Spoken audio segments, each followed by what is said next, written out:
Okay, so let's take Kieran in London next. Okay. Hi there. Hi, how are you? Hi, Kieran. How's it going? Good. Great. So we're down to about 4 minutes and 20 seconds here, so sorry to cut you off, but you got a lot.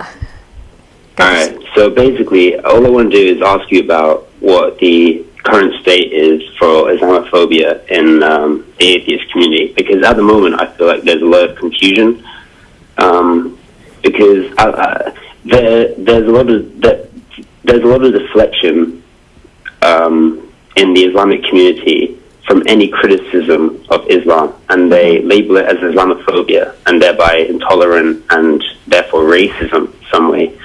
And I feel like the left is kind of playing into this into this narrative and helping these people into avoiding any criticism of their religion. So I'd just like to see what your point of view is on that. It's pretty much the same as my feeling that, the Pope thinks that religion's above criticism. Ideas are not worthy of any kind of protection from criticism.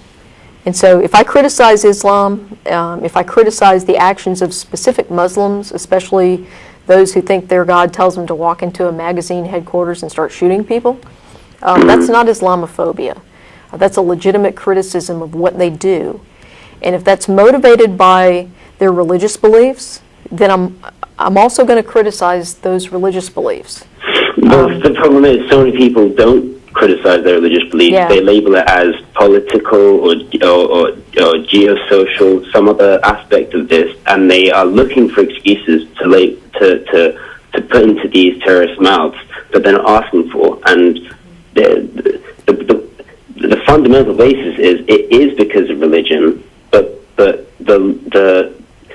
so many people in the media, at least in Britain, I don't know what the situation is in America, but they're almost scared of calling it Islamic extremism. Yeah. I'm okay with calling it Islamic extremism, but we have to be careful, I think, not to paint with too broad a brush.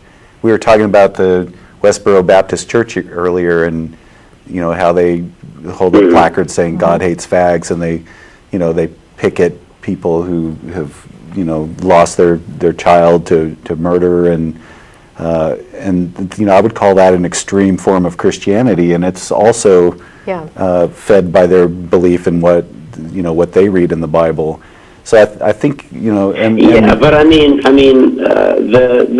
the deaths caused by people committing terrorist atrocities in the name of Christianity is but a drop in the ocean compared to the destruction wrought out by Islamic motivated actions throughout the world. It's ridiculous. It's nothing in comparison to what Islam is causing. Actually, in the U.S., mostly it's been Christian terrorists who've done, the most in terms of, in terms of the number of attacks. It's been Christian terrorists who've done it.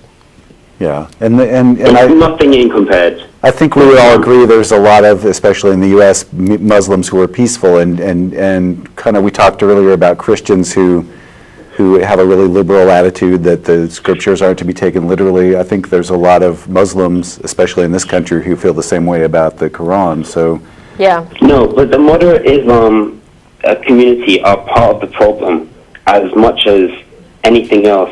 The fact that they are the fact that they are deflecting any criticism of their religion. Hey, Kieran, they're rolling credits. We got to go. Thanks for the call, and we agree. Thanks. Sorry to cut you off, but we're out of time. We actually agree that moderates are a problem.